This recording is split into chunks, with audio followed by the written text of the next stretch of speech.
I just want to tell you a little of the backstory.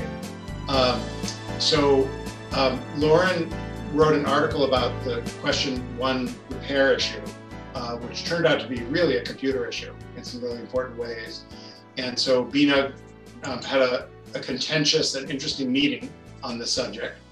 And so Lauren interviewed some of us and learned about this issue. And I invited her to come and speak with us. And the reason why is Lauren struck me as a skilled journalist who is really interested in learning. And I think that's exactly what journalism needs.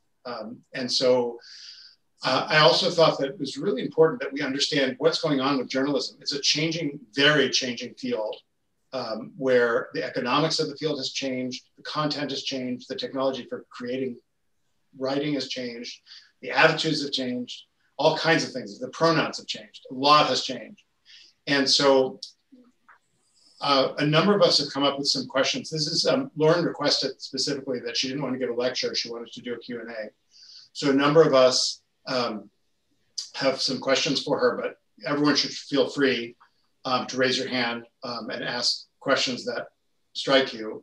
And as always at BNUG, this is a discussion. So if you have your own ideas about journalism or questions or issues about it, definitely please bring those in. So Lauren, could you just say a few words about how you got to be a journalist? Sure, yeah, thank you for that introduction, Adam, and thank you to all of you for allowing me to talk during your BNUG session. And thanks for agreeing to do a Q&A format and keep this a discussion, because I feel like, one, nobody wants to hear me talk for 2 hours straight, and two, or even an hour for that matter, and two, that just increases the likelihood that I'll say something really dumb at some point. So hopefully we can keep this a really healthy conversation, and hopefully I can answer all your questions to the best of my ability. So I'm currently a senior writer at Wired, and I did write about question 1 heading into election day, which I had the chance to speak to Adam for, as well as a bunch of other people around the state of Massachusetts who shared some really smart thoughts about that ballot measure.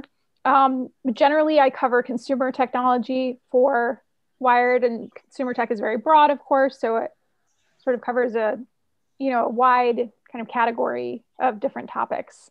And prior to that, I was a senior editor at The Verge, but I actually started my career in video production. So I was a production assistant on a morning show, which is a great way to ruin your sleep. If anyone's ever wanted to know what morning shows are like, they're grueling. But I started as a production assistant in 2003 on a morning show. I did that for a few years. I was an associate producer in television for a couple of years after that. And at some point I transitioned to become a digital video producer at the Wall Street Journal. This was 2008, so a lot of things were happening at the same time. Obviously the financial crisis happened in 2008, and so the Wall Street Journal newsroom was incredibly busy. The company was getting very interested in digital video, not only as a means of storytelling, but also as, an area of growth for advertising revenue. We were experimenting with a lot of live streaming video formats to see if we could get people to sort of appointment watch, go to the WSJ.com homepage a few times a day to watch specific video programming. As it turns out, most people would rather watch video when they feel like it on demand. But it was an interesting experiment for a few years. And then through basically working in the Wall Street Journal newsroom as a digital video producer, started to get more exposed to technology conferences and started writing for the tech section of the journal, and then just decided I wanted to become a full-time writer. And I think I'd always had goals of becoming a writer, but I didn't have very many ins in journalism when I first graduated school. So I started in video production and then eventually transitioned to full-time staff writing. Actually, fun fact, I went to undergrad at Clark University in Worcester, Massachusetts, which I'm sure some of you know and are familiar with. I think you're legally required when you cross the state border in Massachusetts to say Worcester, not Worcester. But yeah, that's where I did my undergrad degree. And I did not really study journalism there. So it took me a while to get into the field. That was kind of roundabout way of saying how I ended up covering technology, but that's basically how I ended up covering technology. What did you study at Clark? What was your subject? I studied English literature, which my parents were super thrilled about. Mm-hmm. Are you being sarcastic, or were they? Oh, just in the sense that, like, I'm sure, yeah, I mean, I loved it. I thought it was a great liberal arts education, and I feel lucky to have gone there. But, and there are a lot of different things you can do with an English degree, of course. But I was a little bit unfocused when I first got out of school in terms of what I was going to do. I think that's pretty common. When I graduated college, the head of our college gave a speech to the parents, and he turned to them and he said, this is going to be a really hard time for your kids. They're emerging into the world for the first time as grown-ups. And so he said, I'm going to give the kids advice, and I'm going to give you advice. To the kids, he gave the advice, whatever you do this next year, just really throw yourself into it. He said he was very ashamed. He graduated from a college and went into the Army and treated it with contempt, because he had gone to this really fancy college and the Army was beneath him, and he graduated like last in his Army training class. And he said, don't do that. Don't behave like I did. And then he turned to the parents and he said, give them money. Yeah, and everybody burst out laughing, because of course that's what was on everybody's mind. Kids haven't made a living yet. It's really scary to be going out into the world and working your first job. So I have lots of questions for Lauren, but I wonder if is David Weinstein here? David, are you with us? If someone else would like to start. He is, he's on now. He was muted. Oh, David? Yep. Do you want to ask one of your questions? You had a whole bunch of your questions. Yeah, I've been thinking about this for a bunch of days. So Lauren, thank you for being here. I'll throw you a softball if that's okay. So I was thinking, what are the, you're a writer, I see you on Twitter, and so who do you follow? Who do you read? Yeah, that's you're writing articles, but who's your go-to writer or Twitter or so that's my first softball. No, that's actually a good question, because I think there are, I think with news media these days, and particularly if you're a heavy news consumer, I'm sure some of you are, and I kind of have to be for my job, that there are different ways to approach that. There are people you follow on social because you get insight from them on social media, but you don't necessarily know what their work is or their body of work is but they've managed to distill information and so on social media in a way that's valuable to you in some way, right? And I certainly have those people, and I find in the time of COVID that those people are probably a little bit different than I ever would have anticipated before. Some of you may be familiar with Bob Wachter, who is a doctor out here in the Bay Area who's been putting together tweet threads every night about Bay Area cases. And he just is really smart and offers great insights. And that's someone, a year ago, I never thought I would have followed on Twitter, but yeah, he's great. Right. And so there are people like that, but I've never read his papers, right, to say that. And then I think that there are news reporters who I know and follow and find a lot of value in following, like Kara Swisher, who I used to work with. I used to host a podcast with her. She was my boss for a long time. I consider her a mentor. And I both read her New York Times columns and follow her on Twitter. And then I think that there are writers who I don't know at all, and they don't necessarily cover tech, but I admire greatly. I think that Ed Yong from The Atlantic is doing a fantastic job with health coverage this year. He's written, I think, somewhere between 8 and a dozen feature articles for The Atlantic this year on COVID, and that's Y-O-N-G. Y-O-N-G? Yep, there he is. I think he's doing a fantastic job. I think Yamiche Alcindor from Pbs Newshour, who's a White House correspondent. She's someone I've become very familiar with this year, and actually over the past couple of years. I'm sorry, what was her name again? Yamiche Alcindor. So it's Y-A-M-I-C-H-E Cindor.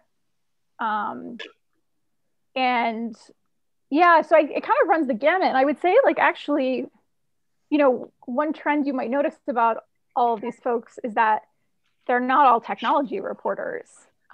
There's a tech news diet that I sort of have to digest. And that's like following the New York Times, and that's following the Washington Post, and it's following The Verge, where I used to work, you know, and like getting my sort of tech information that way and seeing what competitors are up to.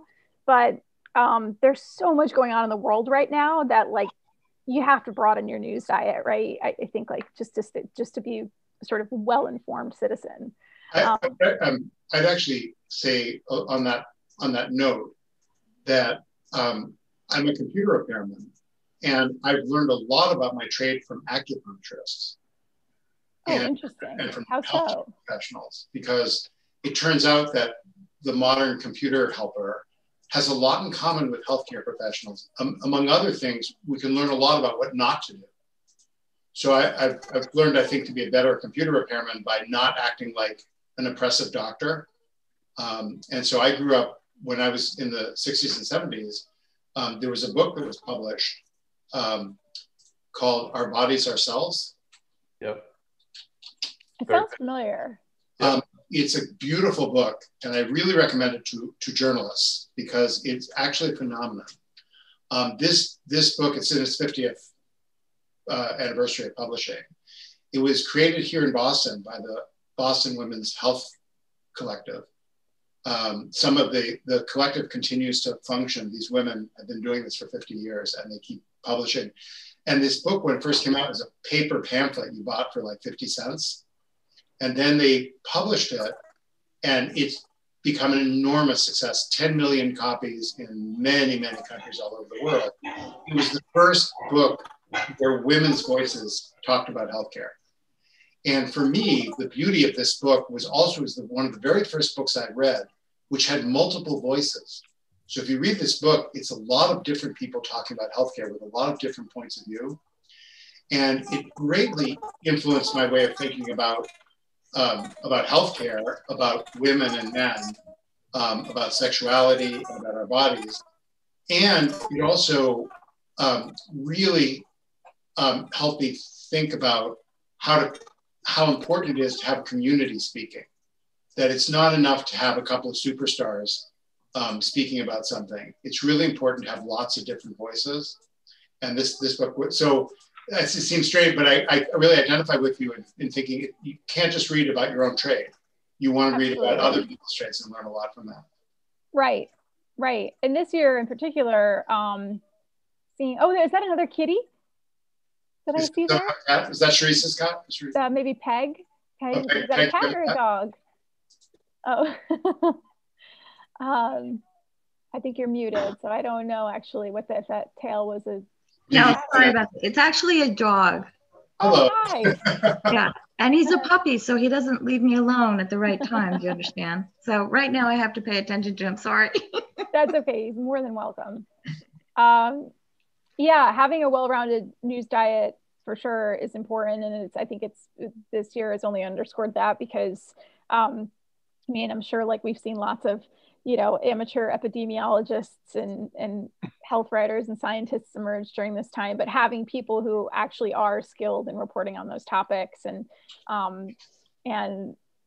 being able to rely on them for reliable sources of information, I think has been incredibly important. I don't think I would have been able, I was able to sort of stretch a little bit this year and do some reporting that was related to the election or COVID. And like, I think that if my editor had said, we just need you to report on folding phones this year, like, I don't think I could have done it because my head was going to be... What did you write about?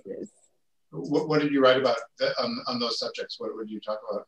I did a couple stories tangentially related to COVID in the spring. One was about whether or not wearable technology, which is an area I've covered for a long time, could be potentially used to spot COVID-related symptoms. I did a story. Sure. Technology, Lauren? I didn't hear that word. Oh, wearable technology. Wearable. Mm-hmm.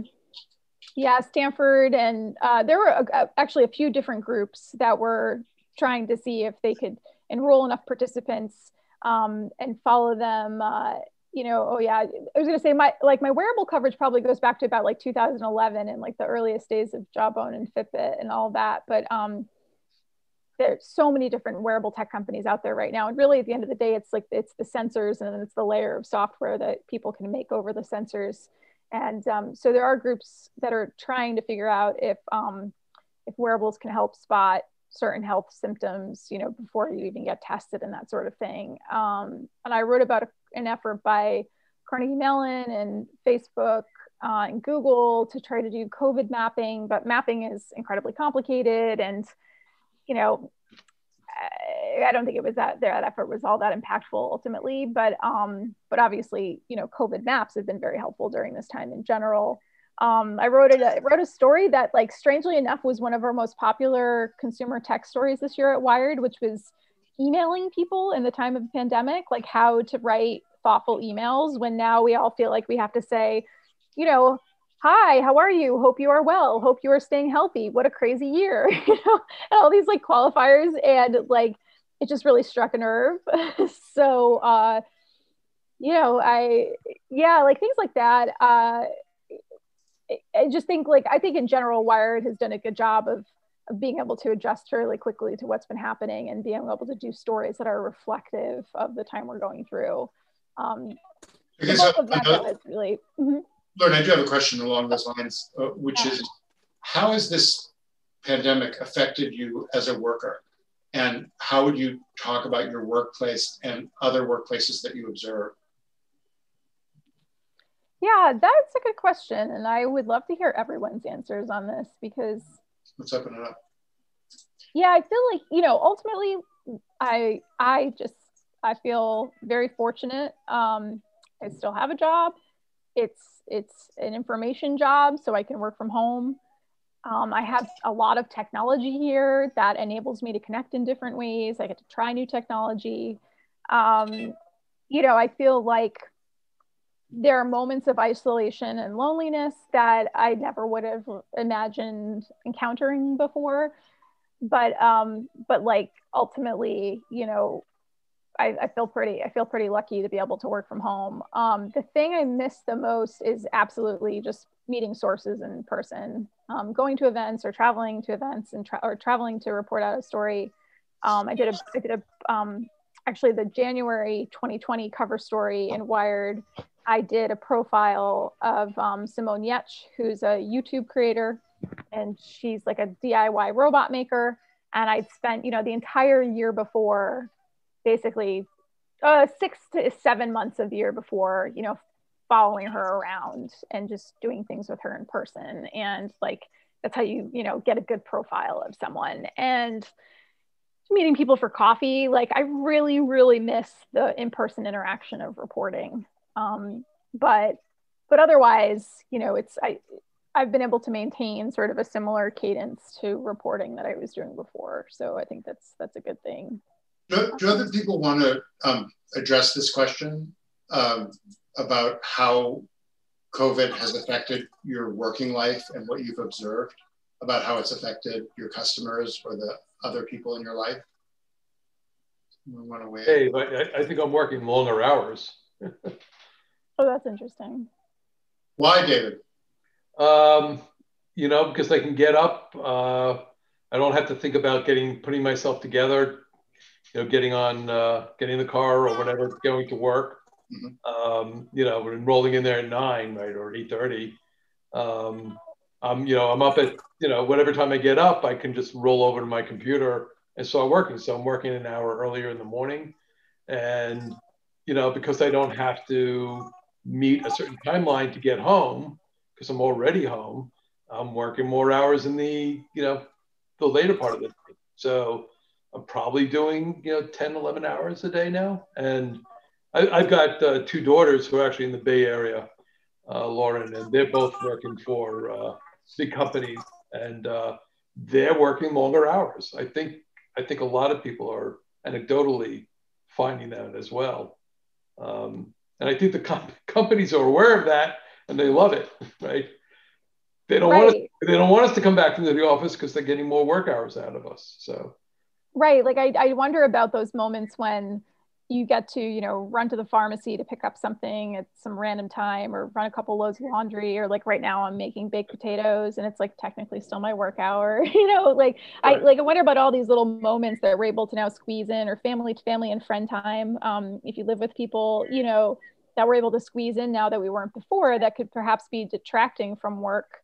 But I think ultimately you're right that there's a lot of pad time on the front end and back end of work now that actually is just being consumed by work. Right. So were your daughters commuting before to their companies? Yeah, they were going to somewhere in the Bay Area, wherever. One said Visa and the others at Bain Capital or subsidiary. So they would go in and they would catch the Visa bus or the Apple bus or whatever it was that that's what they would so they were losing a lot of time in the commute. So they feel more productive, but there's definitely a loss of productivity as you get to as you work longer hours in the day as well. But I think that I think that there's going to be a big push to not go back to the office. I'm very curious to see what happens to Silicon Valley ultimately. If this brain drain is real and people really do leave the area. Well, they're going to Austin, right, with Elon. Mm-hmm. Or maybe Boston. Mm-hmm. Boston, yeah. Mm-hmm. But actually, my daughter has a friend who works for Tesla, and he's moving to Austin along with Elon Musk, right? So, because California taxes are so high. Right. So companies are leaving. I see. So they're moving out of California so they don't have to pay those taxes? Right. I think there are a couple trends happening, which is the companies themselves are in some cases moving headquarters, likely, for tax purposes. But then employees who, let's say they're not on the executive leadership team, but they have a little bit of mobility, right, now can say, well, I can't buy a home in the Bay Area, but I could buy a home in Austin or Nashville or parts of Utah or fill in the blank, right? Other markets that are now becoming more accessible because people can work remotely. Right. So what happens when greater portions of your workforce are now living in different cities and everyone's more distributed? I think we'll be more resilient. Spreading your employees around is not a bad aspect or feature of resiliency for companies, right? But they're So Steve Eisenberg had a question for you, Lauren, which was, what tools do you use to do your actual writing? Oh, that's a good question, because I just spent hours yesterday trying to get voice memos off my iPhone and it was driving me crazy. So I'm on a MacBook right now, and I've got a couple MacBooks here. One is a MacBook Pro 2016 that I bought and own, and the other is an M1 MacBook that's on loan from Apple, so I could test the new M1 chip. I also have a Microsoft Surface here, but I'm in the process of sending it back to Microsoft. To be clear, like when companies send us products to test, our ethics are such that we return them within generally a short period of time. In the pandemic, that time period has stretched a lot simply because I really have not wanted to go to FedEx or UPS more than I absolutely have to. But generally, we try to return things from 3 weeks to 3 months time period, send it back to the company, so we're not accepting gifts in any form. But I do, I was using a Surface for a little while, and now I'm sending it back. I have both an iPhone and a Pixel here, and the Pixel is mostly for testing Android apps when needed, some photography, and also I really do like the Google Voice Recorder app that they rolled out a couple of years ago. It's really, really good for recording audio and live transcribing audio and then sharing things directly to G Drive if you're in the Google universe. So I mostly use that to actually record reporting calls, and then my iPhone is my personal phone. So yeah, and then I guess there's all kinds of multimedia stuff too. I have podcasting microphones here and a Canon set up for video and all ring lights, all that stuff. But yeah, the primary stuff is Mac laptop and a couple of phones. So Steve wanted to follow up and ask you if you compared the Apple M1, the MacBook, and the Surface. Do you have preferences? Do you have things you like about one? Yeah, so I think like in general, I think Microsoft has done a really, really good job with the Surface. And one thing I like about the Surface, I personally have never repaired one, but they have been, you know, iFixit really dinged them with a poor repairability rating when they first launched the Surface a few years ago, and they've really made them more repairable.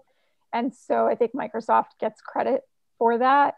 And I think if you want a good Windows experience, you know, like Surface laptops and certain Lenovo laptops are probably some of the best ones that you could buy. But I personally am like pretty, you know, fairly deep in the Apple software ecosystem. Like I use iMessage a lot and things like that. So I just generally would prefer using an Apple laptop. What is iMessage? Could you tell us about it? Sure, yeah. So it's now just called Messages, but it was at one time called iMessage, and it's Apple's sort of homegrown native messaging software. So it started, they started it like many years ago. I want to say it was maybe like 2005. Is that even possible? Hold on, now I want to look this up. Can we look this up live? When was iMessage actually started? Message history, Apple. But one of the things that Apple did with iMessage, oh no, it was launched in 2011. I'm way off on that. I thought it was much earlier.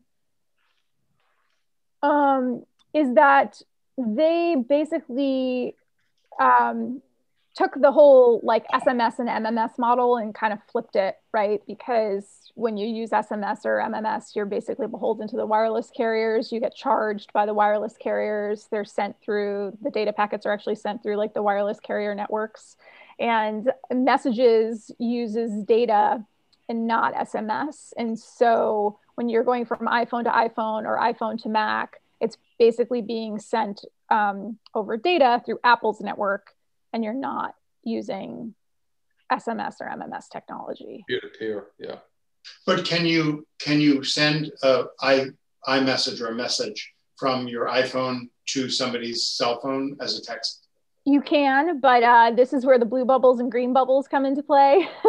If you are sending from iPhone to iPhone or Mac to Mac, basically people within the Apple software ecosystem, the messages appear in blue bubbles. And if you send to someone on Android, for example, or another phone, another non-iPhone, it will appear as green. And then, oh, I see, people are, using Linux. Or not using Linux. Okay, good to know. So sometimes what will happen is like, if you're on a group thread and you have a bunch of people who are using iMessage, but one person is on an Android, sometimes the threads get actually broken, which is really incredibly frustrating. And there have also been some very legitimate complaints from Apple users that when they try to switch over to Android, that their messages kind of get lost in the ether as they're moving off of Apple's data network and back to SMS. So, it's a great service. And it's, by the way, so Messages is end-to-end encrypted, right? Which has been one of the criticisms of standard SMS, that it's not fully encrypted. But actually sort of pulling yourself then like out of the Apple ecosystem can be a challenge at times. Question here. I wanted to know, since you're talking about reviewing products that are shipped to you that you then have to send back, and all the ethical issues that you talked about, you're introduced primarily as a journalist writing about the field in the most broadest sense, and as a user of tools, I tend to stick with one and use it, and I'm not really a fan of like switching amongst them in order to evaluate them. So how do you do it? How do you jump over into doing product reviews? Is there any sort of routine or protocol that you follow in order to do that? And do you really consider that to be like who you are fundamentally? Yeah, that's a good question. When I first started writing, I was primarily a reviewer, and now I would say I really only do like a handful of reviews a year, and about of marquee products that I'm particularly interested in, and then do more sort of general tech reporting most of the other time. Whereas like at Wired, we have a full dedicated reviews team, and pretty much all they do are reviews or roundups or best ofs, and that's, guides, user guides. And I would say I do a little bit less of that these days and sort of dip in and out of reviewing and do more general reporting. My process for doing it is, I'll still like pretty much stick with the like my tried and true tools that I have here, but I just spend a lot of time setting up new gadgets and downloading apps. It takes an incredible amount of time, and like keeping all of your passwords like in order, and trying to experiment with new software best to your ability. I probably spend a lot more money on software than I ever imagined. And yeah, like sometimes too, companies will give us a pretty short window of time to review things, which is not ideal because you're not really replicating a real user experience at that point. You use a new laptop or a new fitness gadget or something for 5 days. It's very different from using it for a month and really putting it through its paces, but we're sometimes given like sort of tight turnaround times for things, and we try to do the best we can in a short amount of time. What do you do for backup, Lauren? I'm kind of old school. Well, I'm like LaCie drives, Samsung drives. I use Google Drive. I have used iCloud, but I really like local storage. Yeah, I just feel like it's and then every few years I replicate and create redundancy of my drives. So but I just really feel like I'd rather have, I wouldn't say more things in local storage than the cloud. I do keep quite a bit of stuff in the cloud, which is great when you need to access stuff like on the go. But yeah, I still just like backing stuff up to drives. What do all of you do for storage? I'm imagining like complicated like NAS systems here. Well, I think Jeff Katz is going to talk about NAS. Mute. Yeah. Well, I do several things, but I think what I was just typing up something for you, so I got caught in the middle. I was going to ask you a question about how you might be covering CES being digital this year, but I use NAS drives. Mm-hmm. I mean, when I'm on the road, I use portable, the small USB Western Digitals. But I did a presentation for Synology a few months ago, and I'm a big believer in using NAS drives, basically to supplant if you don't need a full-scale network, which a lot of small companies do not.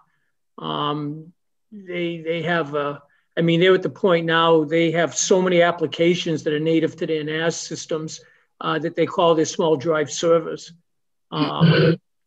And it's all for free. I mean, you buy the drive, but the applications are free. And you use NAS drives for your own personal use? Or I use it for my I use it both. I use it for my personal use. I have 3 of them. I use them, on the business side very heavily with the applications, and I encourage you to take a look. I mean, it's like a Swiss Army knife of applications that they include. I also use them for surveillance systems because they have applications that they'll record video from IP cameras, but I deploy them to my small customers. I have a broad range of customers, and my smallest ones who really aren't of a size that they can justify a Windows server, but they still need sharing capabilities. It's a perfect fit. I mean, it's about 1/10 the cost long term, and the application suite that it is included, includes everything from automatic backup to cloud, storage to sharing to redundancy. I mean, you can go on and on. They've got like about 150 applications that come with it. that are included in the bare box. Jeff, who? I'm sorry. Sorry, who's asking me? Is that David? David, I muted you by accident. Go ahead and unmute. Yeah. Yeah, I have a couple of old NAS drives like a Netgear. Who's your favorite hardware vendor for the NAS drives these days? I've been using Synology for about the last 10 years now. And they, I think they've got more units out there than anybody in terms of their penetration. They've got, I forget, like 3 or 5, I could be off, but I think they got like several million units that they've sold for good reason. There's a recording of Jeff's presentation on Synology in our archives for people who want to learn more about it. Jeff, do you want to go ahead and ask? A silly question, but what happens in the event of blackouts? Well, my generator kicks in. So I have, my entire office is completely on UPS. UPSs, I would say several of them that are good for 5 or 10 minutes, and that goes downstream to me all the way to the internet provider. So as soon as anything enters my premise that requires electricity, it's sitting on a UPS, and then behind it I've got a whole house generator. So I short of not being able to, get propane, I can run for a couple of weeks. Doesn't work if you're in a condo, but most of my friends who have houses on the Cape and stuff that have generators, and I've outfitted them with UPSs as well. Yeah, so it's it's way to go. And the only downfall, and it's interesting because I speak with a lot of people. And I live in a somewhat rural area, and Comcast is our provider, and they have repeaters, along the pathway from their central office into my area. And Comcast has a map. They know exactly where every one of their repeaters are. And if we have an outage that lasts more than a day, as you're driving down the road, every so many miles, you see a generator strapped to a telephone pole with an extension cord going up the pole that's powering their repeaters all the way back to their central office. They've got them, and they deploy them, and then they have a small fleet of trucks that just drive around all day refueling them. So even in a long-term power outage, I can retain full internet connectivity. But that's not something they do universally, but in my neck of the woods, that's, they've got it down. That's impressive. Jeff, do you want to ask your question that you want? Yeah, I was going to ask Lauren, this is the normal anniversary time for going to Las Vegas and attending CES. And I've been going for about 20 years now. And, one of the things I've always done is, Wired has, their own area where they have tremendous coverage. And I was wondering if she has any I've never, met her, but I was wondering if she has any involvement with any of those people, or, what she's planning to do. Now, CES is going to be digital. They've delayed it a week. It'll be next week. And I would encourage people who've never done more than watch it on TV. I have no idea how it's going to be digitally. I know I'll be disappointed, but. Jeff, what does CES stand for? Consumer Electronics Show. It's held, there's about 150, 175,000 people that attend it yearly in Las Vegas. And that's where, the companies pretty much roll out everything that they're working on. And even though it's not necessarily a computer show, as Comdex used to be when they ran in Vegas, a lot of those companies are still there. They're just not necessarily displaying in public. But I meet with Lenovo, I meet with Hewlett Packard, Microsoft used to be there every year. They pulled out. I believe Apple had intended to go this year. And of course, this is the first year the show hasn't run. So I was just, in the note I sent, I would encourage people now that you can go digitally, it might be worth, taking a look at. It'll be all next week. But Lauren, I was going to ask if you have what involvement you might have. Yeah, that's a good question. This is my 10th, well, no, this would have been my 11th year going to CES.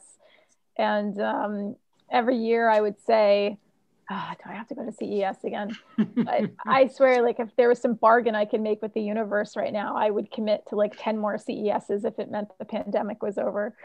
So yeah, they're doing it entirely virtually this year. I actually just dropped a line to one of the public relations people for the CTA, which is the Consumer Technology Association, which runs the CES, and asked her how many people have registered this year, because I would be curious to see if the virtual attendance means that there are actually more people signed up to participate in some way, because the barriers are lower now. You don't have to fly to Vegas, or if there's interest is waning because it's all virtual and it's kind of weird.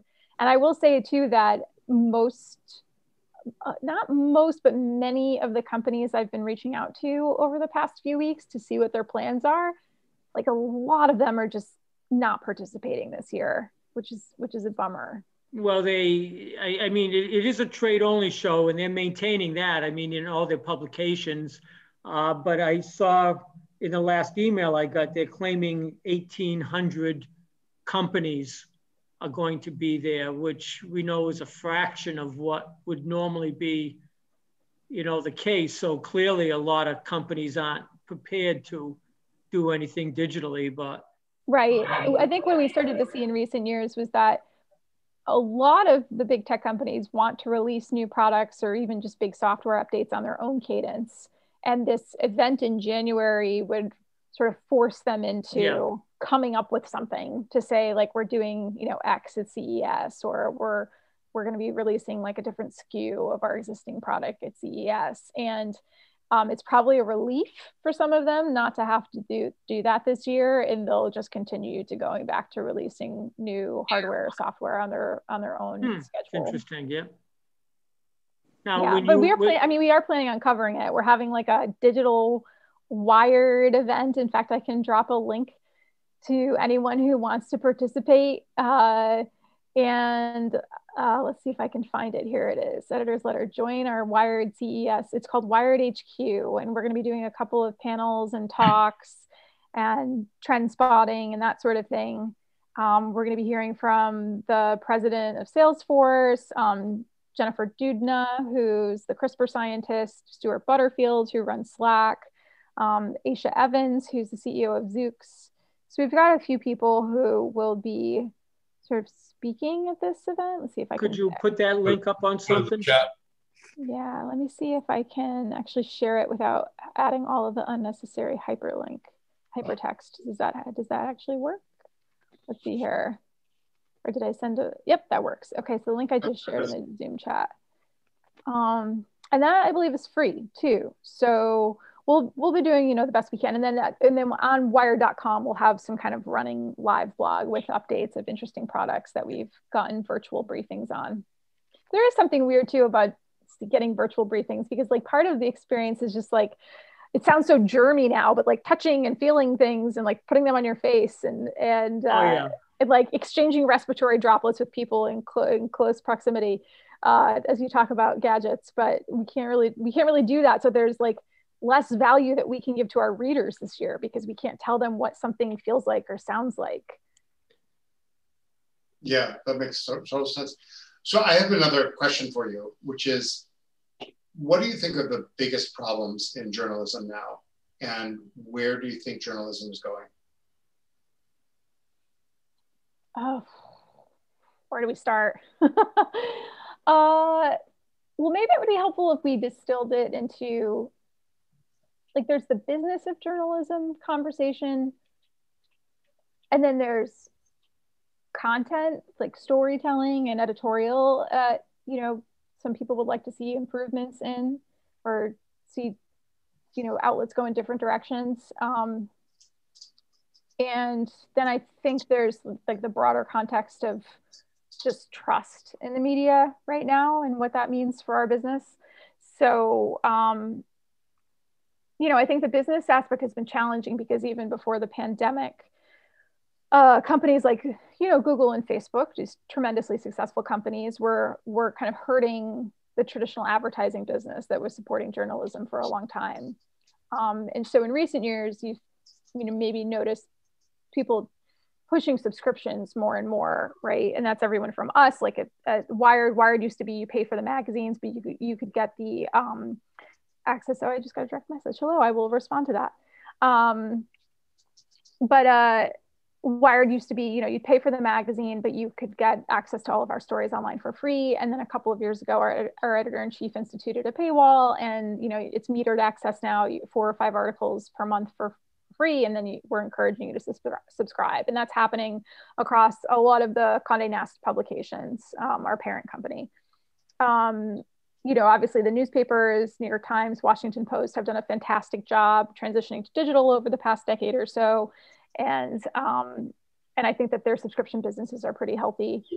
But I think that, like where I used to work at Vox Media, for example, which is a really great company, and I have very positive things to say about having worked there, having worked at The Verge, is that they were primarily an advertising-based model, right? They don't have subscriptions of their properties. You don't pay to go to The Verge or Recode or Vox.com or SB Nation, right?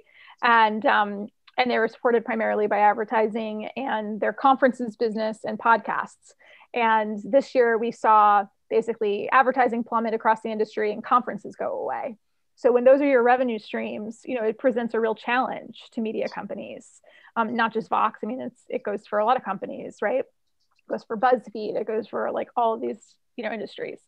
So, or all these publications, I should say. So I think that's just been a real challenge. It's finding ways to support and subsidize really good journalism, because good journalism is expensive.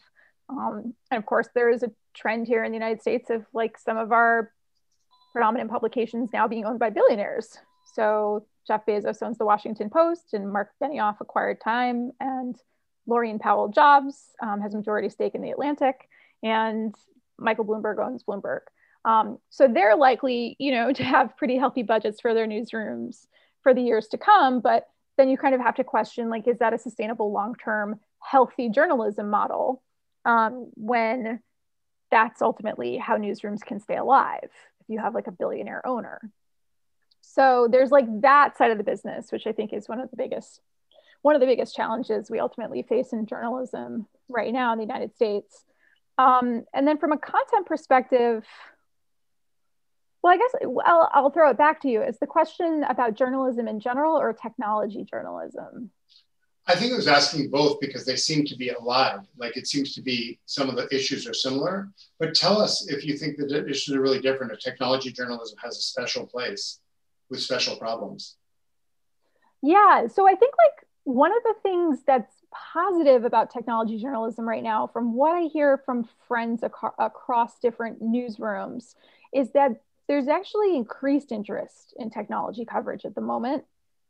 And people see it as room for growth, which is really good. I think about, one of my mentors is Walt Mossberg, who some of you might be familiar with. He was the longtime personal technology columnist of the Wall Street Journal and was really one of the first, if not the first, personal technology columnists. And he, at the time that he started his column at the Wall Street Journal, based on his telling of it, he really had to fight for that column and say, I think the first line of his very first column was, personal computers are complicated and it's not your fault, because they were this emerging category. And it was mostly just like super nerds and power users that were playing with computers at the time, but he saw that they were going to become more mainstream. And he argued that the Wall Street Journal needed to have a technology column. So like think about, and that must have been at this point, probably about 30 years ago. So think about, that versus now. I mean, I think when I probably first started in journalism, there was maybe like a technology section of the papers. And let's see, when was that? 1991. Okay. Yeah. So, there was like a section of the paper that was maybe about technology, or there were technology stocks, like that was the sector.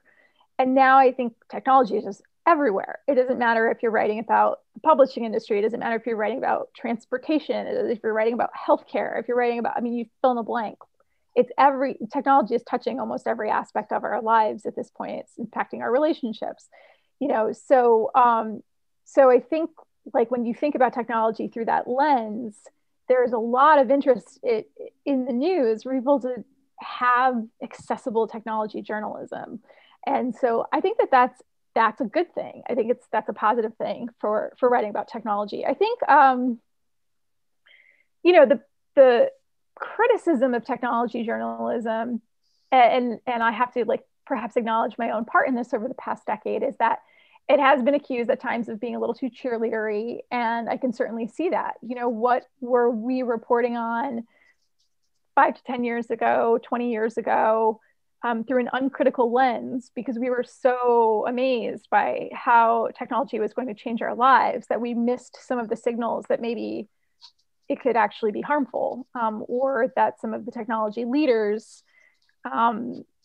were problematic, or that we just should have been thinking more about the impact that this tech was going to have on people's lives, and more accountability journalism. And I do think I see more and more outlets focusing on that now, which is good. How do they focus on it, Lauren? Like, what are people writing more articles saying, this technology actually has been a real problem for us, or this leader has really led us down the wrong road? Yeah, absolutely. Facebook. I don't cover Facebook, and actually my current editor-in-chief, he and another Wired reporter, Fred Vogelstein, did a really good job covering Facebook. They had a big cover story a couple of years ago about Facebook. And the New York Times has done a really great job covering Facebook. Like, I really don't, sometimes I'm like, I'm kind of happy I don't cover Facebook.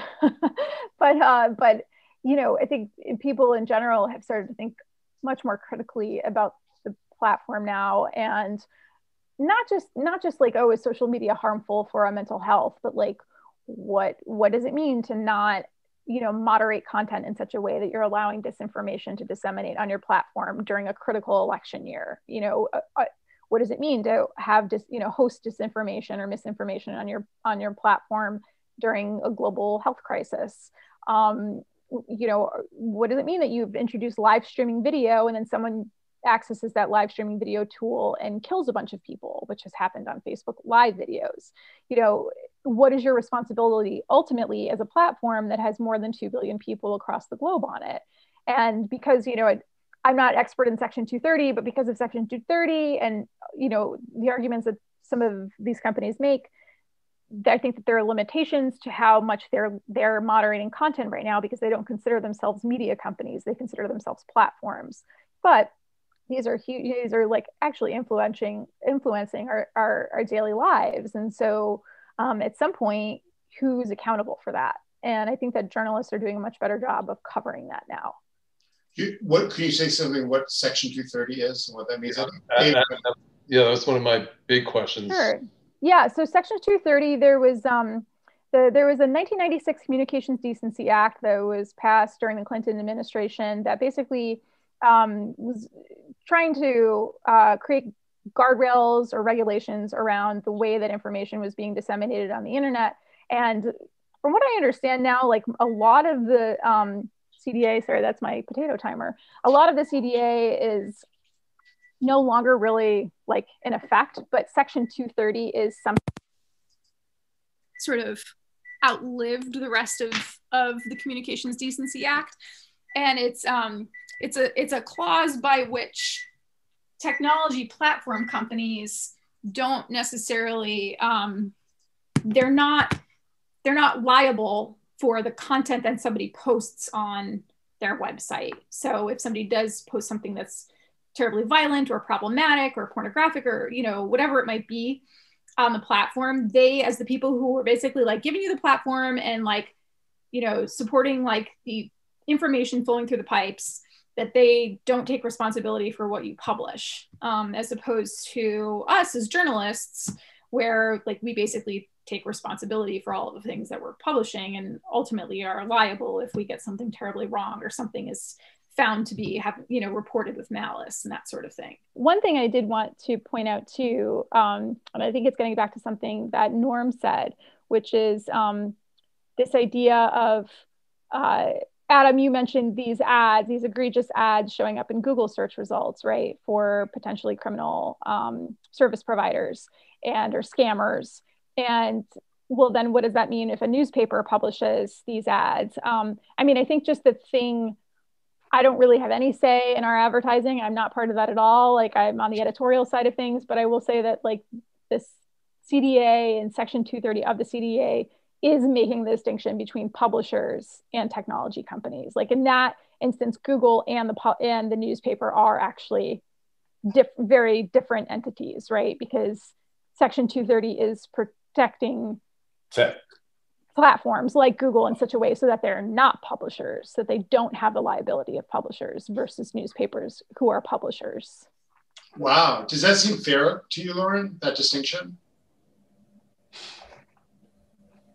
Yeah, I mean, I can only speak for myself personally, but I feel personally responsible for things that I write, you know, and like. They're merely the tool, right? They're the truck that's delivering the newspaper. Oh, that just seems so wrong to me. Like saying that Google is not a publisher seems to me to be absurd. I think that's a specious distinction as well, and one that companies as large as Google will undoubtedly get around because they can. They'll just sort of bifurcate and say, hey, here's a part of us, here's Google non-publisher, and here's Google publisher, and you know, there you go.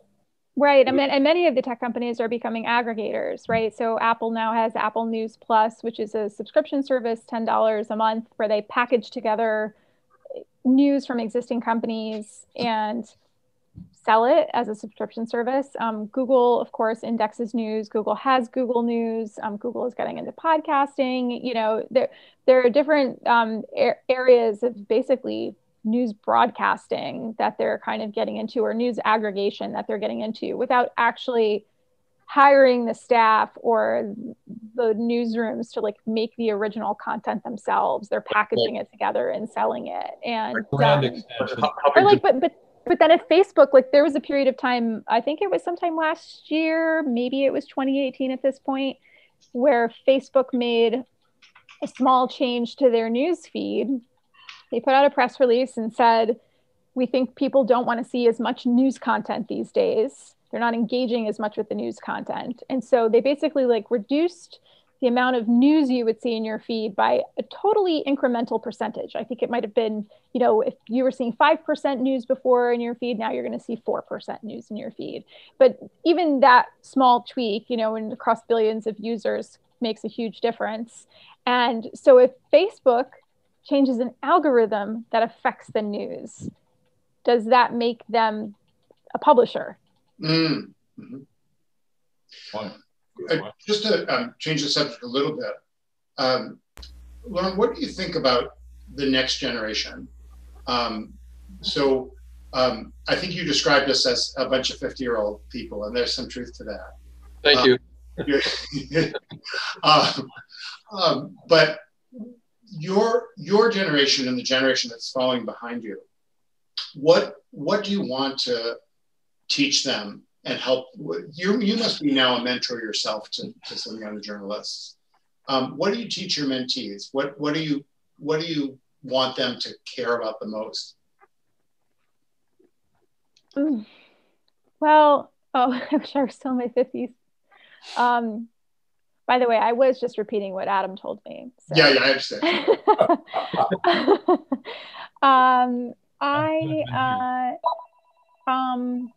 That's a good question. You know, I do wonder about news consumption habits of younger generations. Like, I wonder if younger generations will read newspapers or want to read magazines and long form journalism, or if places like YouTube or even TikTok could be the primary delivery mechanism for news. And if so, you know, I think that worries some people, and it doesn't necessarily worry me because I've worked in a lot of mediums before. Like, I've worked in digital video, and I've worked at a newspaper, and I've worked on the web, and I've done podcasts, and, you know, Wired is in a transition right now, right, where we still have this fantastic magazine that publishes 10 times a year, but we're also doing a lot more on the web. And like, I just think good journalism actually transcends the media that you're publishing on. So like, I don't feel concerned at all that younger generations might consume news differently. I just hope that they're getting valuable information still. And then in terms of what I would tell younger journalists now, I'd probably say like, it's probably a good idea if you have passions or interests in areas other than journalism, that it's possible to explore different careers or avenues and then still become a journalist or still be effective as a journalist. I think that, journalism has certainly had its own diversity problems, like a lot of the tech industry. And like, I think what happens is when you sort of expect people to follow this traditional path in order to, get a job in a newsroom, that's part of the problem, and how you like kind of end up with this sameness, this lack of diversity, and then you end up with a lack of storytelling lack of diverse storytelling as a result. And I think like encouraging people from different backgrounds, non-traditional journalism backgrounds, worked first had a different career path and wanted to enter journalism. Like I wouldn't be afraid to explore that if I was getting into journalism now. It's kind of vague, I know, but I just think about that a lot. And yeah, did I answer your question? Sorry if I didn't. I think so. I guess I'm wondering about what your interactions are with your cohort and the cohort that's coming up after you. Is there a lot of learning and teaching that's going on? Do you find yourself doing a lot of mentoring? And what are the sorts of challenges that younger people are having as they grow into becoming journalists? I'd like to piggyback off of that question and just ask, what are you warning people about?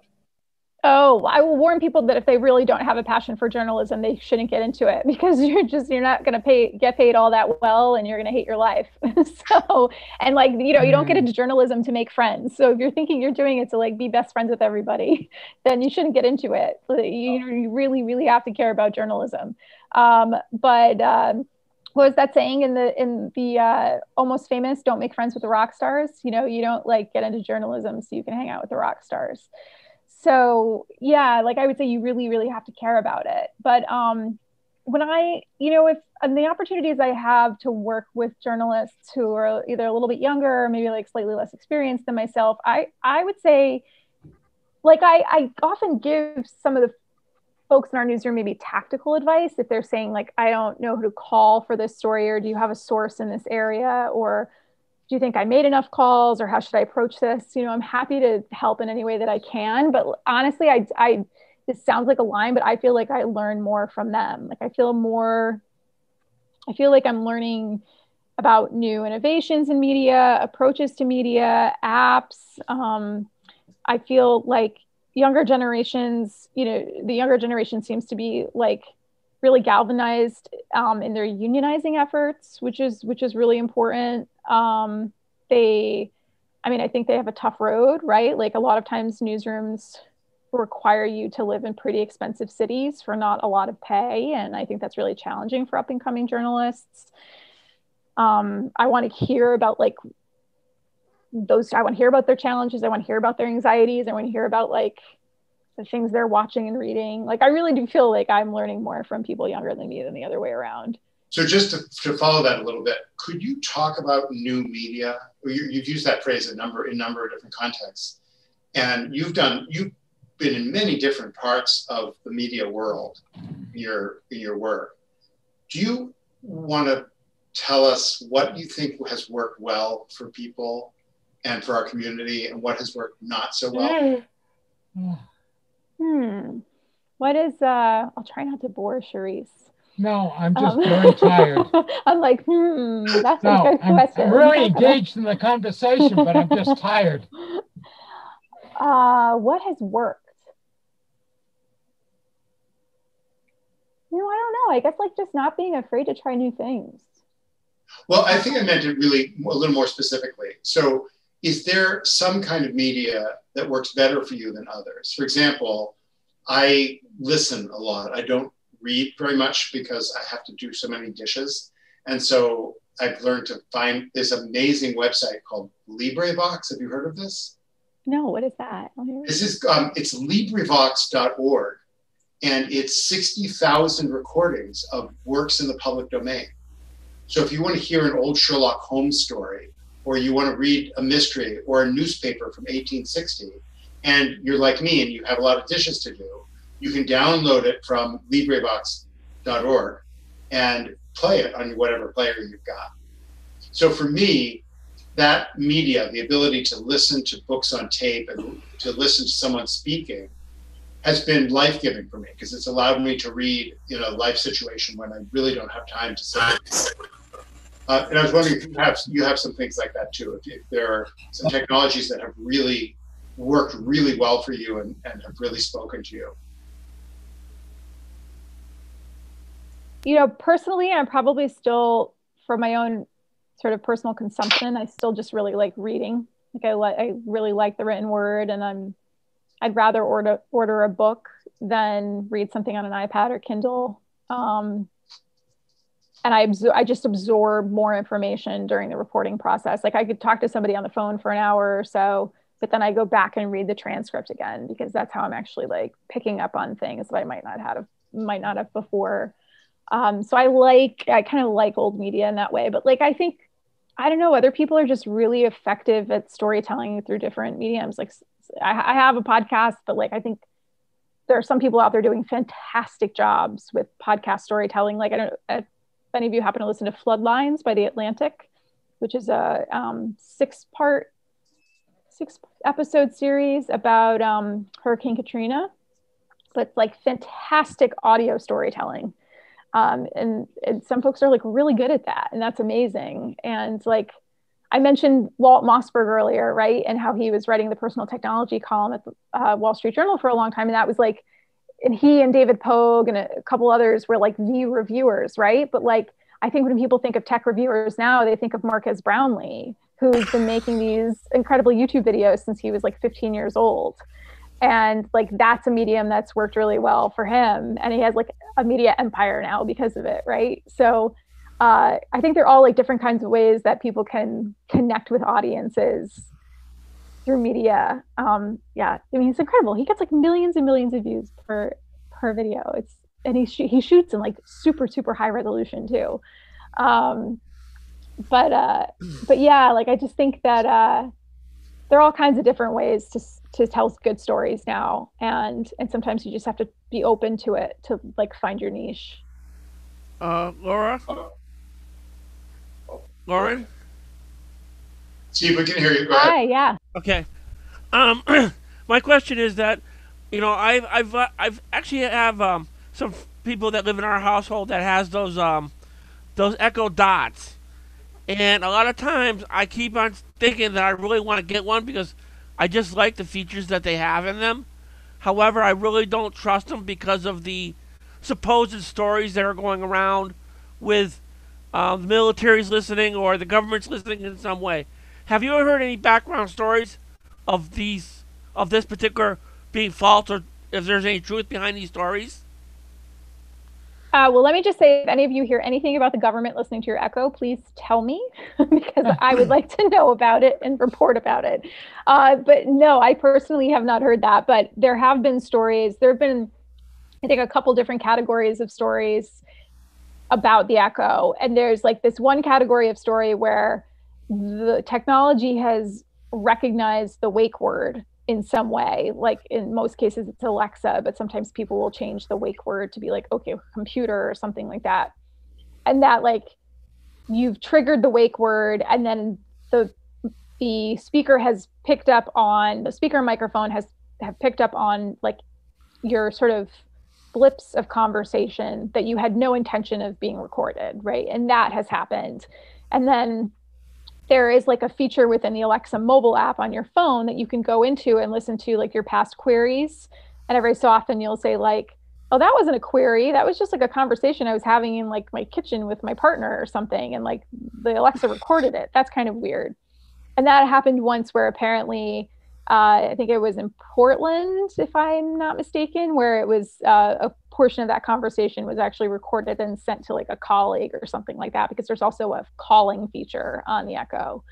And so there's like that, which is like a concern, but it's probably like random and not too frequent that happens. And then there's the concern that, yes, like when you make a query and then you go into the Alexa mobile app afterwards, you can see that Amazon is in fact storing your queries. And they say that they're anonymized and non-personally identifiable, and they don't know it's you, and that they may just use all of these voice memos to improve their AI over time.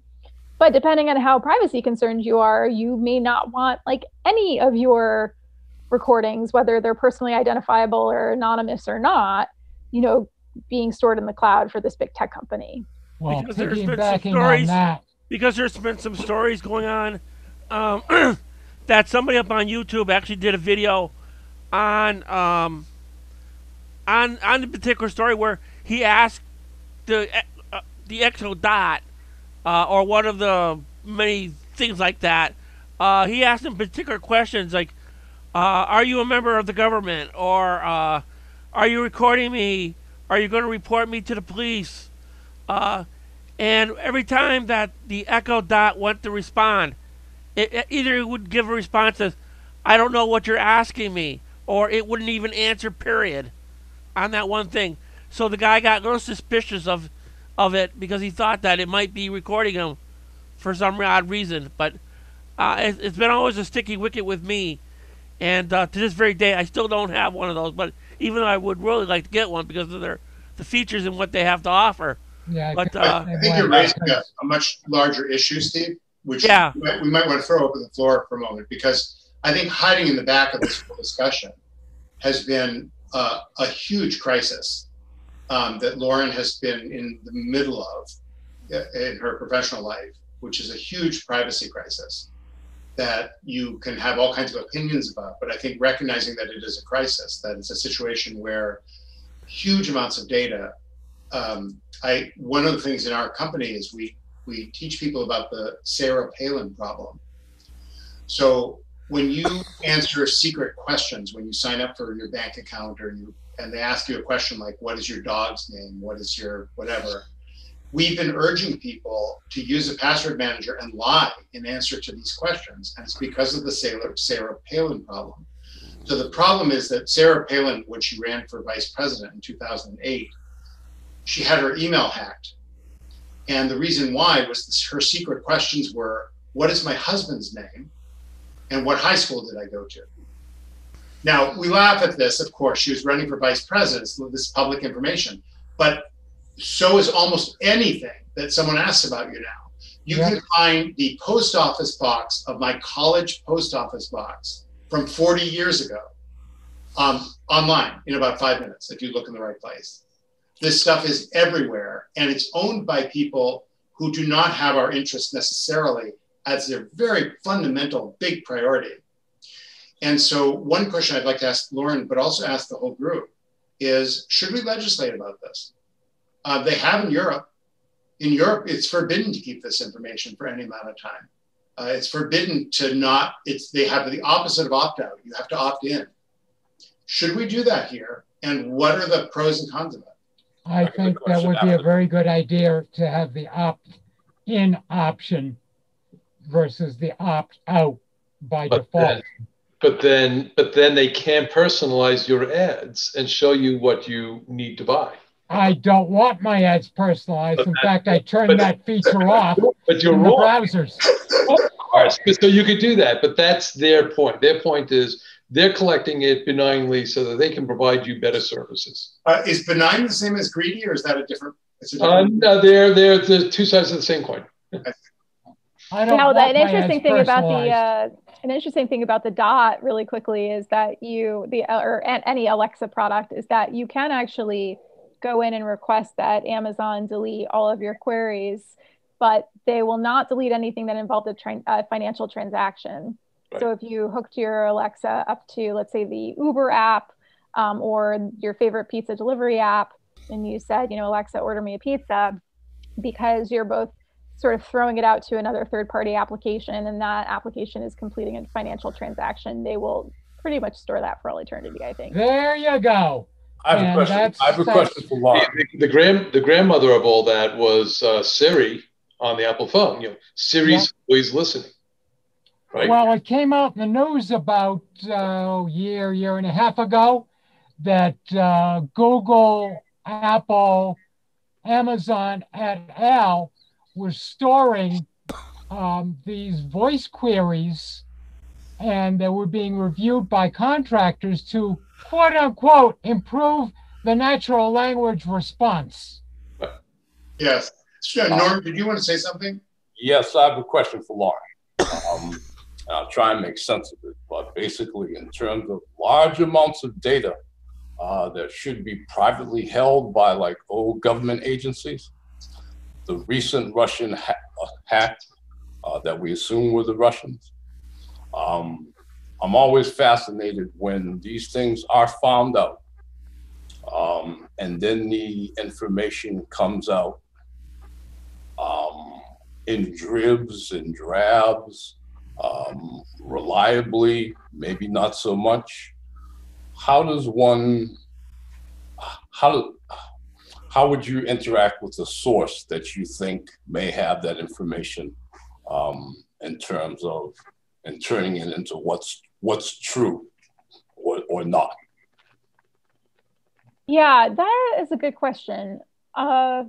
So I'm like woefully uninformed right now about this hack. I've been seeing the headlines come in. We've covered it at Wired. I saw there was an update today from the New York Times. I have not read it yet. So I can't speak to that hack in particular. And I often do not cover cybersecurity. And that's partly, by the way, like for personal reasons. For a very long time, I was in a relationship with someone who worked in cybersecurity, and so I avoided covering it. Probably a smart thing to do. Yeah, it creates conflicts of interest and all of that. And he was very involved in the cybersecurity startup world, and so it's just better if I just wasn't writing about it. But you know, I would say probably the relationship would be like with any source, where if it's a source you don't know very well, then you have to vet them very carefully. If it's a source that you have an ongoing relationship with and they've been known to be a reliable source in the past, then you can generally consider their information more reliable. Probably wouldn't take anything anyone said at face value, particularly with such sensitive information. So you'd probably want to cross-reference as carefully as you could with other experts in that area to say, does this sound legitimate? Is this technically possible? You always want to wonder what that person's motive is. You know, why is the source coming to you? Sometimes the source comes to you for altruistic reasons. Sometimes they believe there's wrongdoing somewhere and they want to call out the wrongdoing. Sometimes they come to you because they have an axe to grind. Sometimes they come to you because they appreciate good journalism. So you always kind of wonder why someone might be sharing that with you. So they're, and then of course you want to go to your editors too, and not necessarily reveal the source to your editors, but say, I have this information that someone is sharing with me. Do we think this seems legitimate? How should we pursue this story? So it'd probably be like a multi-step process in figuring out how ultimately that information might make it into, a story because you feel it's legitimate information that people need to know about. Yeah, it's an interesting topic for sure. It is. It definitely is, and it obviously caught my attention because of the different layers that keep getting peeled back. It was these government agents, this handful of government agencies. Well, it was more than a handful. Well, it was these businesses. Well, it was more than just these businesses, and bit by bit, it's just, okay, so what, don't take me wrong, but okay, so what does Vladimir sitting in St. Petersburg know about me now? Have they tapped into Alexa, which I refuse to own, something like that. So right. I think it's kind of like, there should just be like this is developing story at the top of all those stories. But another thing, I think one of the challenges that cybersecurity reporters face, and by the way, I work with two fantastic cybersecurity reporters, Andy Greenberg and Lily Newman. So they just do a great job, and I'm like always admiring what they do. But and there are others like Nicole Perloff from the New York Times comes to mind. But I wonder sometimes if the general public isn't necessarily like following all of the hack stories, perhaps as much as this community is, or I am. Like, I think if there's something that's directly affects consumers, like the Equifax hack, right? That's something that like gets a lot of attention, but it's like, oh, you know, it's just Russia meddling with our democracy again. Like, I don't know. I wonder like how many of those stories actually break through to a mainstream audience after a period, after it just keeps happening all of the time. Well, cycling back to the Echo Dot, Alexa, Siri, etc., there have been several reported hacks of these devices and IoT devices at large. Because security on IoT is virtually non-existent, and these devices fall into that category. So I will also never own an Alexa Dot, you know, Siri. I don't even use, I have it on my phone. The Alexa voice thing, I flatly refuse to use it. So like Norm and Therese and Stephen and others who have raised this particularly about, you know, these devices that have microphones. What do you think the solution to that is? I mean, do you think that that product category should just should not exist? I mean, do you think that there should be they should exist because they provide some value, but there should be more security? Well, first off, we're not at the point of Star Trek. We cannot talk in natural language to the computer and have it respond and follow our directions. But extending upon that, there has to be better security, more serious attitude of security by the companies that produce this. What is the motivation, Therese? I mean, I think one of the questions that I think is hiding in the back of this discussion is there are these vast enterprises that are doing all this stuff. Some of it's good stuff, you know, producing journalism. Some of it's interesting stuff like search engines. They're doing all this stuff. And the way our society works, I think Norm was basically saying we're a caveat emptor society. We're basically a society where we let businesses do pretty much whatever they want, unless, you know, a lot of people get killed in a fire and then everyone says, oh my God, I had no idea.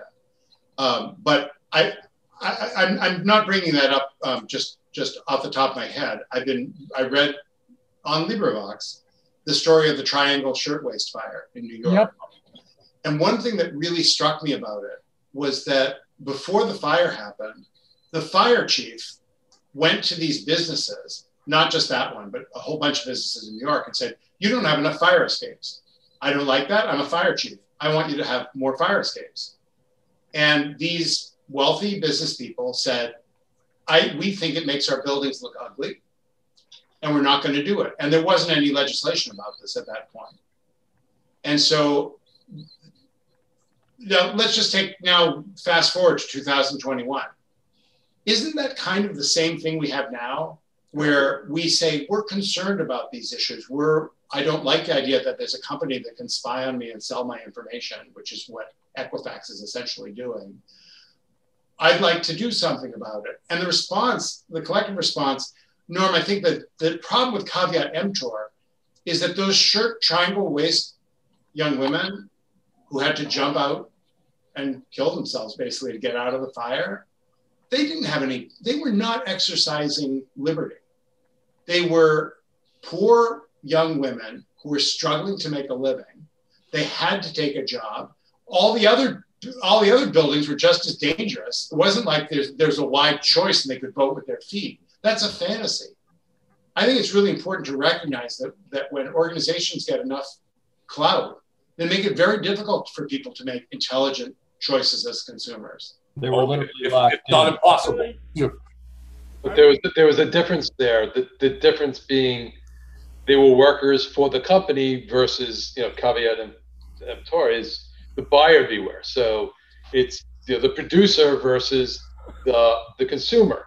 And we as consumers today are still buying stuff from countries that, you know, have terrible, employment practices. So, what are our options, David? Like, do we need to organize to get these large companies to stop buying from those countries? There's a lot of people out there doing it. Yeah. Say more. Could you say more about that? We're all doing it. Look at how much I stuff we didn't buy on understand. Amazon. David, I didn't understand what you meant. Could you just expand on? There are a lot of people doing it. What do you mean? There are organizations out there that are battling corporate America, trying to the United States government itself is just look at our trade relations with China. When you had the Obama administration was in, and they said, look, we're going to have less trade and more restrictions on you because we need you to have better human rights policies. The Trump administration said we're going to come in and we're going to open up trade with China, and we're not going to worry about human rights violations. And hopefully after today, or after tomorrow, it'll go back the other way. But what do we do as individual citizens? We can create our own little groups in Massachusetts and Boston and say we're not going to buy, we're going to boycott. That's what Hugo Chavez did. He boycotted lettuce. Let's see what's going on. The lettuce manufacturers, because they treated the employees terribly. So there's a lot out there. It's just there's plenty of organizations out there to join. What's the effect? Who knows? Well, but we do know, David. The effect is zilch, pretty much. The effect is that these very large companies that have resources that vastly outweigh the resources of the nonprofits you're describing, the resources it's not even close.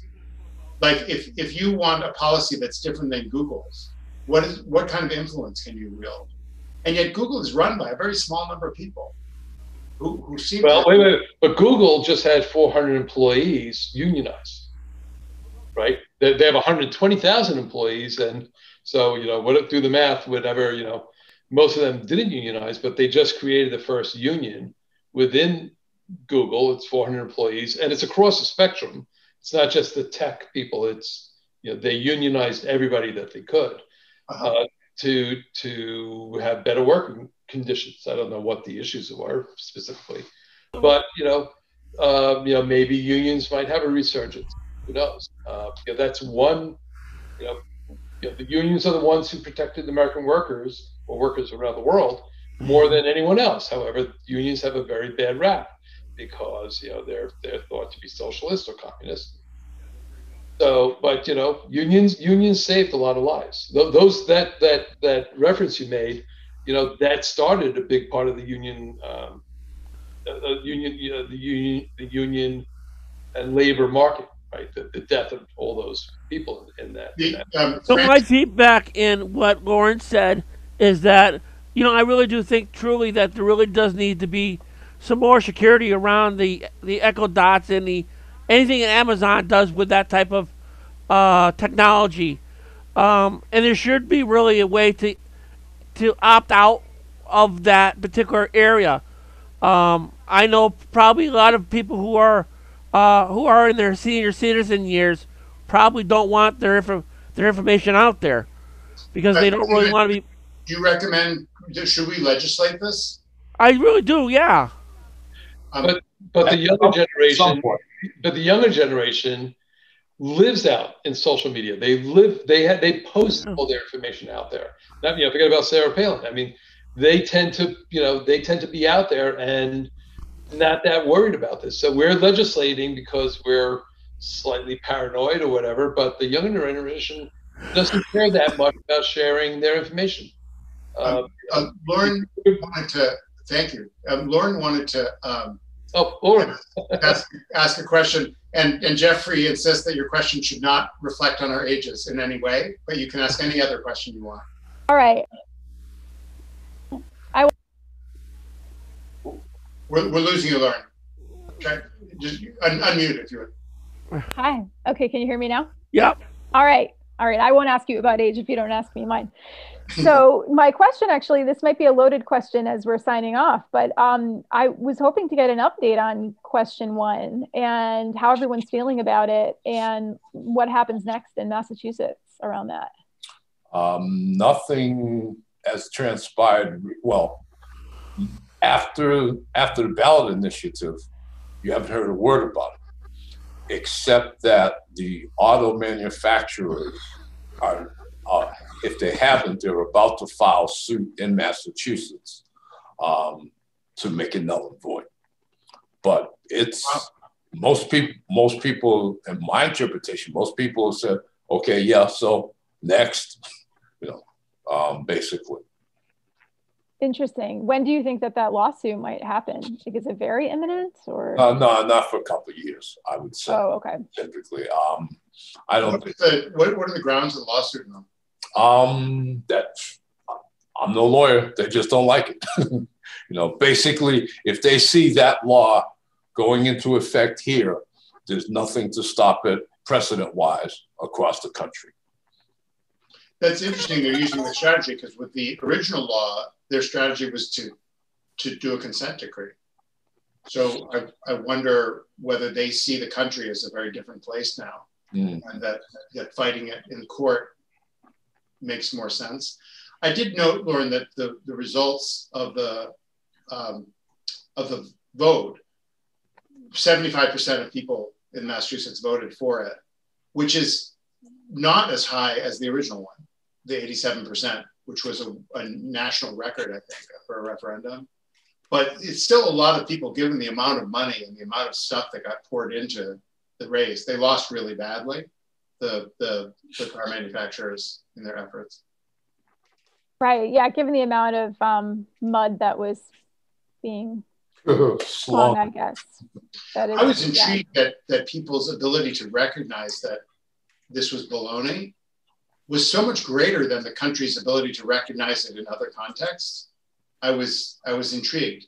I just thought, wow, these are a lot of savvy voters to recognize baloney when they see it, after being through like 4 years of people hearing all kinds of nonsense and taking it as being true.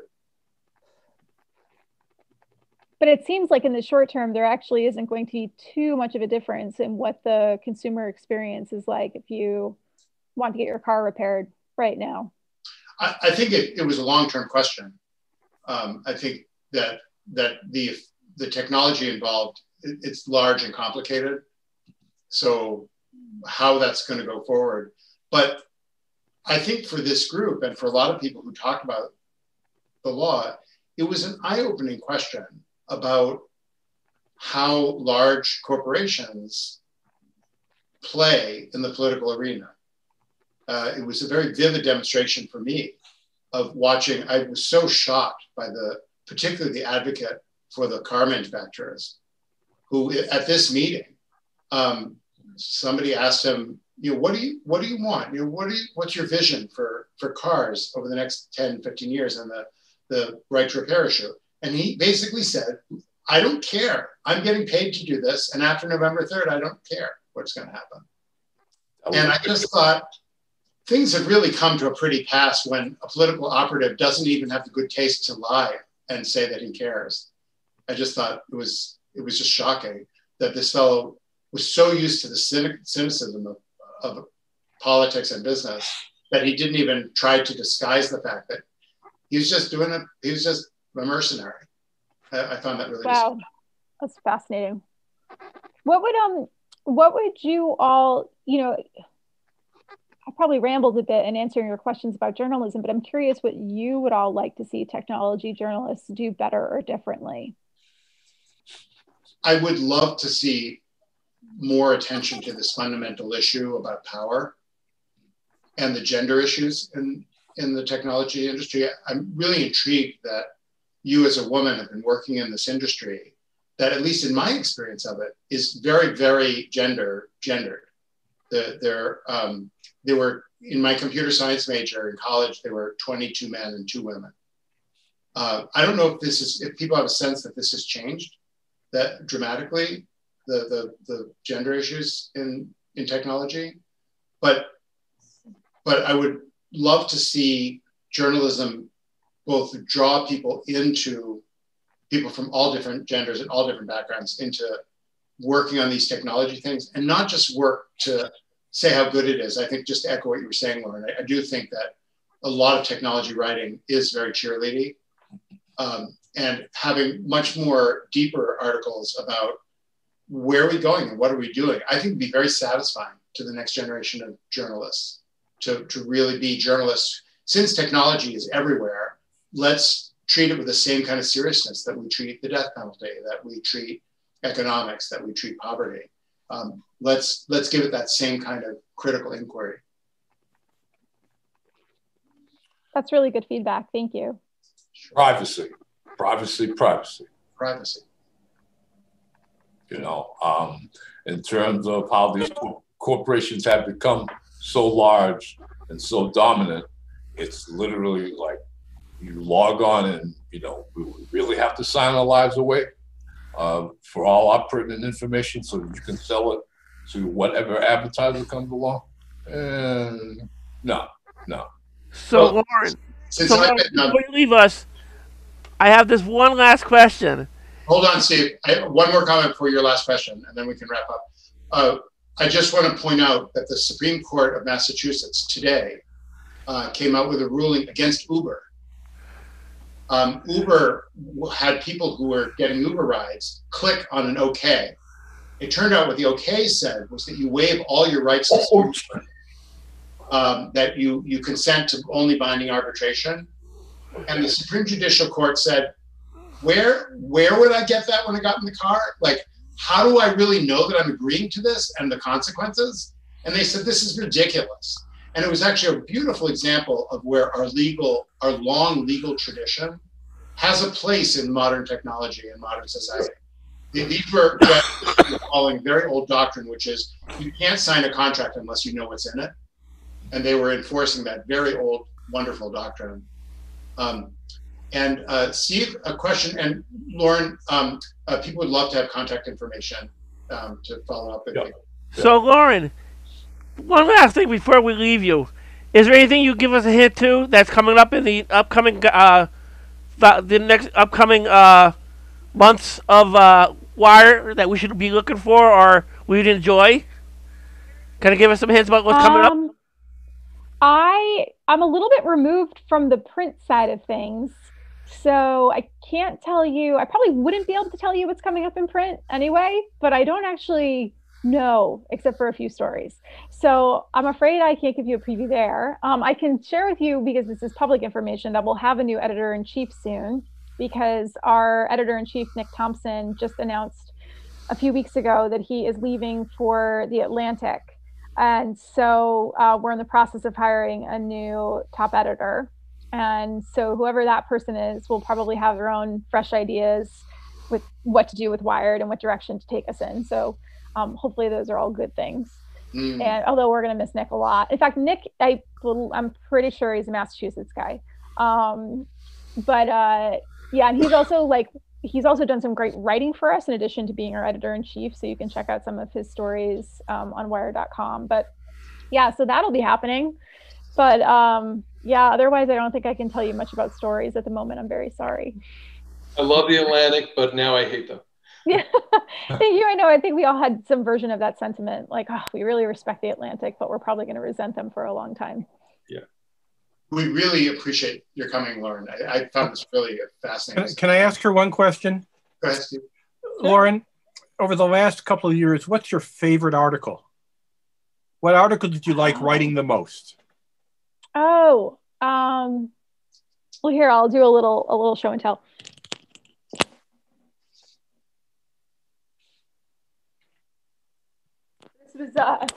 This was my first cover story written pre-pandemic, which was so yeah, January 2020.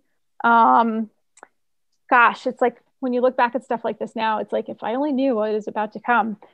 But yeah, this is Simone Yetch, who I mentioned earlier. She's the YouTube creator who created a brand for herself, building shitty robots. She calls herself the shitty robot queen. And so she's actually quite good at building robots, like functioning robots, but something always malfunctions with the robot, and they're hilarious videos. Her last name is spelled Geertz, but she's Swedish and it's pronounced Yitch.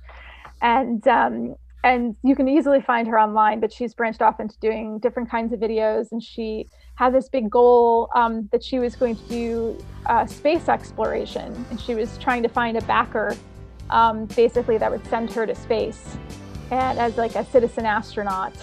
And then, the pandemic happened, and I don't think that's quite moved along yet. Although I haven't got an update from her in a while, so I should check back in.